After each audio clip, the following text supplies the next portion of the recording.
ఏనుగు దాటి ఆ గుహలోకి ఆ లోపలికి ఆ పాతాళలింగం దగ్గరికి అసలు ఎవరు అడుగు కూడా పెట్టేవారు కాదు.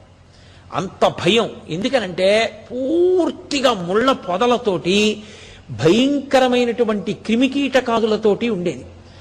అటువంటి చోటికి పిల్లవాడు నన్ను ఎవరు గుర్తుపట్టరు, ఎవరు రారని అందరి పిల్లలతో ఆడుకున్న పిల్లవాడు అమ్మ పెట్టిన సద్దెన్నం కడుపు నిండా తిని ఇంకా ఎక్కడైనా చిరుతిళ్ళు దొరుకుతాయా అని వెతుక్కుని నోట్లో పడేసుకునే పిల్లవాడు, ఆటలు తప్ప పుస్తకాలు పట్టుకోని పిల్లవాడు, ఎప్పుడు అటు ఇటు తిరగడం అలవాటైన పిల్లవాడు, మనుష్యులతో సంబంధం లేకుండా మనుష్యులు నా దగ్గరికి రాకుండా ఎక్కడ చోటు దొరుకుతుంది, అది అరుణాచలేశ్వర దేవాలయంలోనే నా తండ్రి సన్నిధానంలోనే ఉండాలనుకున్నారు.